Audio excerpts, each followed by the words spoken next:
inside of the cars at all times. There is no standing until we, guys, you have to pay attention to these rules, guys. Please. No standing on the monorail until the train reaches the platform and the doors open. Fail to adhere to these rules, will definitely ruin your tour, because I will stop this train and we will go back to platform if it gets not to be honored. Here's a message from one of our scientists in the field. Hi, my name is Michelle. I'm part of the Wild Asia Keeper team. We call this area Kanha Meadow, where we care for about 40 Barasingha deer, 15 axis deer, 10 blackbuck, and a pair of muntjac. We start our day by checking on all the animals, making sure they are healthy, behaving normally, and safe. Sometimes fawns and calves are born overnight.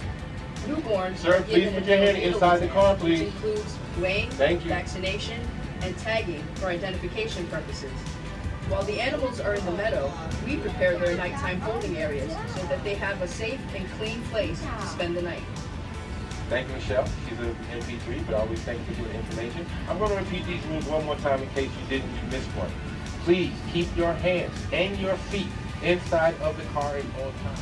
Failure to adhere to these rules will respond with the train returning back to the platform and your removal.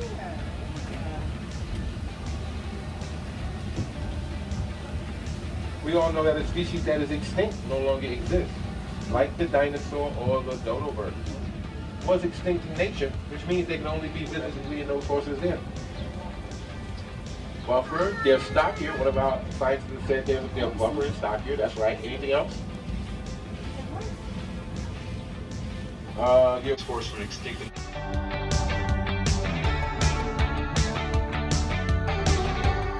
And see Hooker store. That's what's happening today with Parish of Boston's course. Okay, that was John Slack, one of the zookeepers and scientists. Now guys, there's one more thing about these horses that you need to know. It's a fun fact. These horses cannot be domesticated, and that means they cannot be made to work, and you cannot put a saddle on and ride them.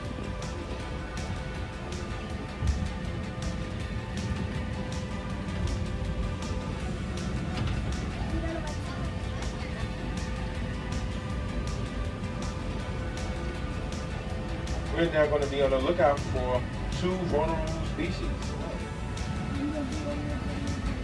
The males can weigh up to upwards of 2,000 pounds, as much as a small car. They stand 6 feet tall and about 10 feet long. And with their large size and massive horns, they can fight over anything, including a tiger. Now the small ones that you see, the small tan ones, those are the brown antler deer. They get their name from the curved shape of the male deer's antlers. Currently classified as vulnerable, these deer continue to lose their wild space.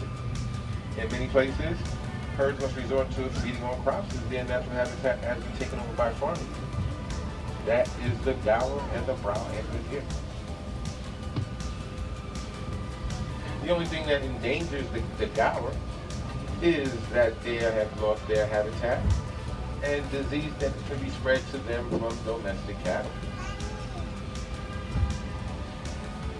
As we practice our scientific observation skills, you might be hearing a noise coming from the concrete jungle rather than an Asian one.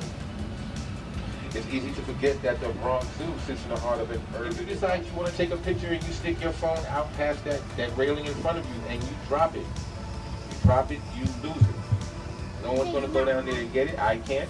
The zookeepers are not going to take time out from dealing with the animals to retrieve your phone when they know that these rules were spoken to you before you even got aboard the train.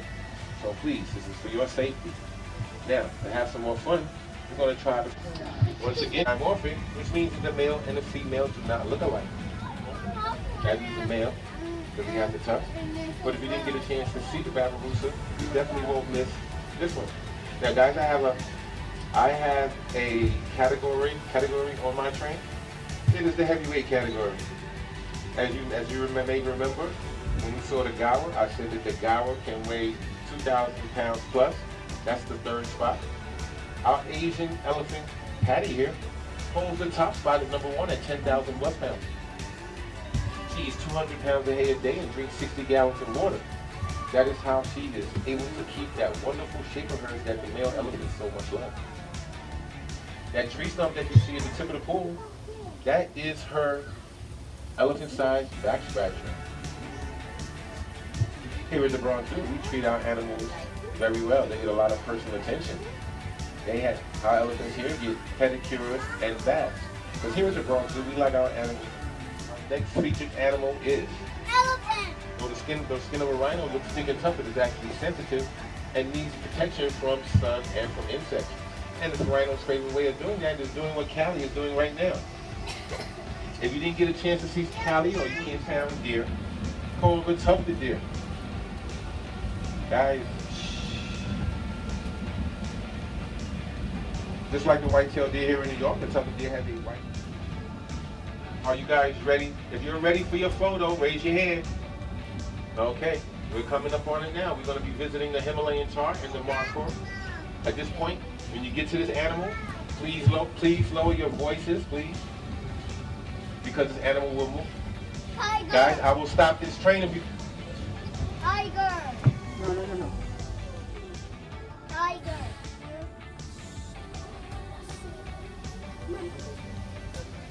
This is gonna have some females in her too. Donkey. They are much smaller.